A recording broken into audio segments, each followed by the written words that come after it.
Welcome to the audio edition of St. Giles in the Word for May 27th, 2024. Our readings today are from Mark 7 and Psalm 119, verses 129 through 144. We are reading from the New International Version. We begin today in Mark.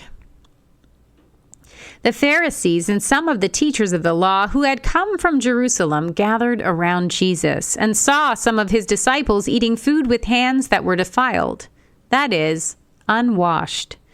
The Pharisees and all the Jews do not eat unless they give their hands a ceremonial washing, holding to the tradition of the elders. When they come from the marketplace, they do not eat unless they wash, and they observe many other traditions, such as the washing of cups, pitchers, and kettles. So the Pharisees and teachers of the law asked Jesus, "Why don't your disciples live according to the tradition of the elders instead of eating their food with defiled hands?" He replied, "Isaiah was right when he prophesied about you hypocrites, as it is written, 'These people honor me with their lips, but their hearts are far from me. They worship me in vain. Their teachings are merely human rules.' You have let go of the commands of God and are holding on to human traditions." And he continued, "You have a fine way of setting aside the commands of God in order to observe your own traditions. For Moses said, 'Honor your father and mother, and anyone who curses their father or mother is to be put to death.' But you say that if anyone declares that what might have been used to help their father or mother is korban, that is, devoted to God, then you no longer let them do anything for their father or mother.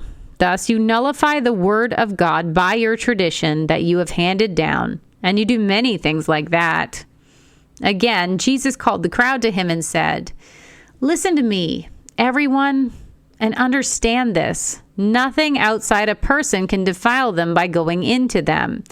Rather, it is what comes out of a person that defiles them." After he had left the crowd and entered the house, his disciples asked him about this parable. "Are you so dull?" he asked. "Don't you see that nothing that enters a person from the outside can defile them? For it doesn't go into their heart, but into their stomach, and then out of the body." In saying this, Jesus declared all foods clean. He went on, "What comes out of a person is what defiles them. For it is from within, out of a person's heart, that evil thoughts come.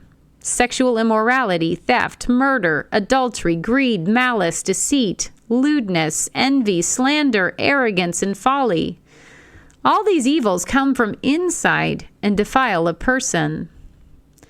Jesus left that place and went to the vicinity of Tyre. He entered a house and did not want anyone to know it, yet he could not keep his presence secret. In fact, as soon as she heard about him, a woman whose little daughter was possessed by an impure spirit came and fell at his feet. The woman was a Greek, born in Syrian Phoenicia. She begged Jesus to drive the demon out of her daughter. "First, let the children eat all they want," he told her, "for it is not right to take the children's bread and toss it to the dogs." "Lord," she replied, "even the dogs under the table eat the children's crumbs." Then he told her, "For such a reply, you may go. The demon has left your daughter." She went home and found her child lying on the bed and the demon gone.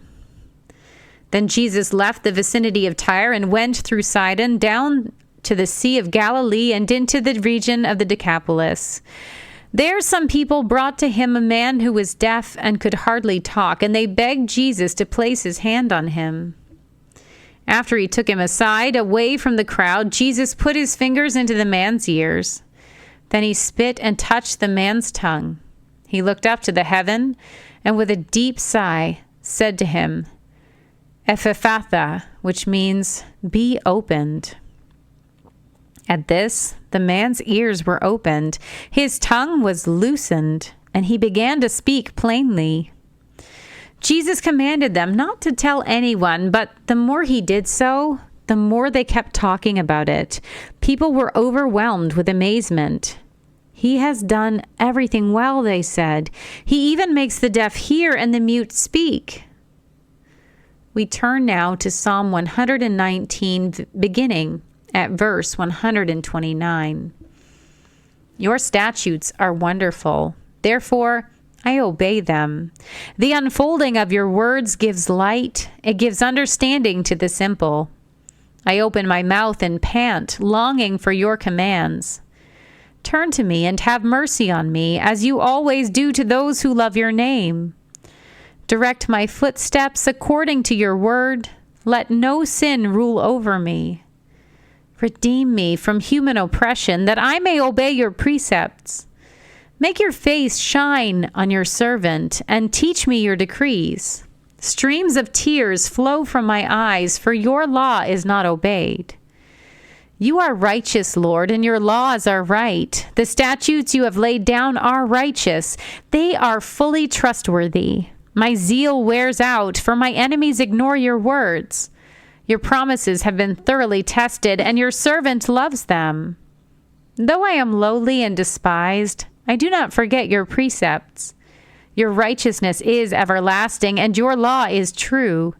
Trouble and distress have come upon me, but your commands give me delight. Your statutes are always righteous. Give me understanding that I may live. Here ends our reading for today.